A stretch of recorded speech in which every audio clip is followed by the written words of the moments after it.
Hello YouTube. So I am doing a study year abroad and I'm looking for a good way to document it, and I've tried writing a diary and doing a blog and I've failed miserably at keeping them up to date. So I'm living in Santiago de Compostela in Spain and I'm studying here and I'm having a great time.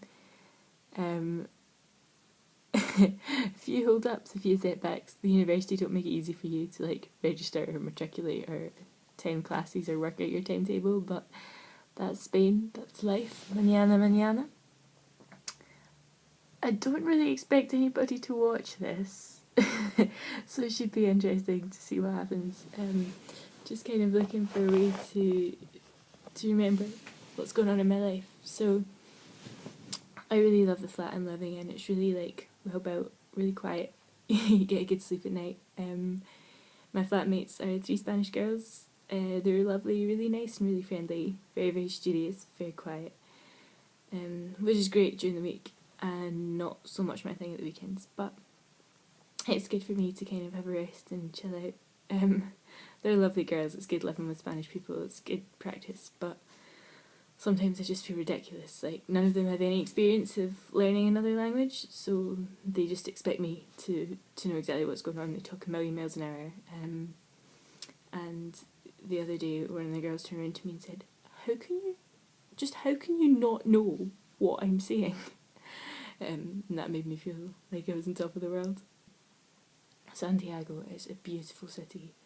There's so much stunning architecture, and I have a 40-minute walk to uni, but it's through two parks and the UNESCO World Heritage Site, and that just makes me feel really fortunate for stupidly picking a flat on the wrong side of town. So that's me.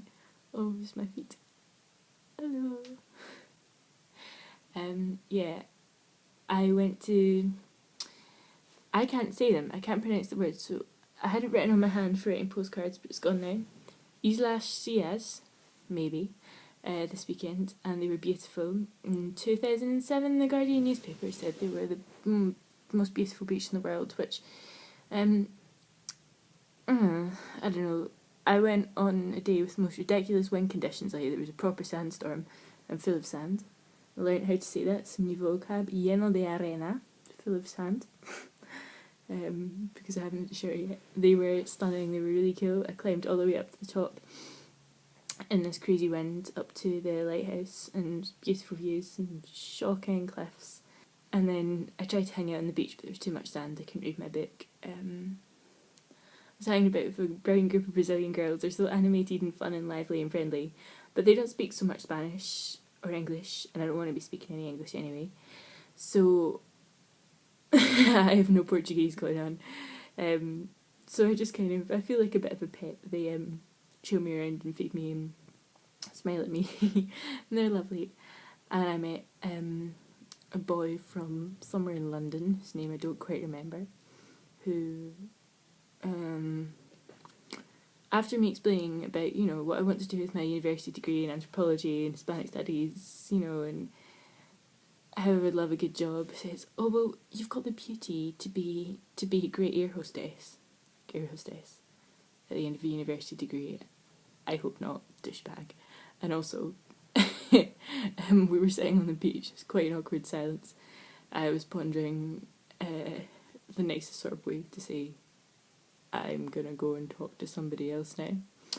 And he said, do you think animals get pleasure from activities, or do you think because their brains are so small that they that they don't have the capacity to experience pleasure? And I was thinking, well, what pleasure? Sex pleasure or pleasure, we were looking at seagulls, so I was thinking Schadenfreude, German word. Seagulls were attacking somebody's bag and enjoying the fact that they were being mean. And I was like, well yeah, dog's happy if you scratch his stomach. And he said, yeah, but what about seagull? Do you think it's getting pleasure? He comes out with, well, I'm sure they get pleasure from mating, as do all animals, wink wink. And I used that as my cue to say, I'm gonna go and and see what else this island has to offer. You go and spend some time with your friends. So that was the end of that. Strange boy.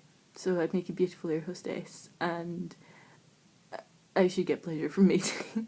But yeah, usually I see this really, really beautiful, but don't go on a windy day because you'll have bed sheets and socks and God, shorts full of sand for weeks afterwards. Santiago, beautiful town, university, stunning, but difficult to, to matriculate and register. I'm not homesick. I normally, I don't know, I mean, I'm speaking to my mum every day on Skype, which is me and my mum. She's my best friend. I love my mum. She's brilliant. It would be nice to see my mama. She was talking about coming to Barcelona. I'm going for a weekend, but I think the flight's going to be too expensive and she won't be able to get time off work. But Barcelona will be good. It's always a good party in Barcelona. Yeah, I'm having to fly halfway across the country to go out at weekends because my flat's nice and tranquilo. But it was nice to chat, and I'll maybe do this again sometime. Bye YouTube. Thanks.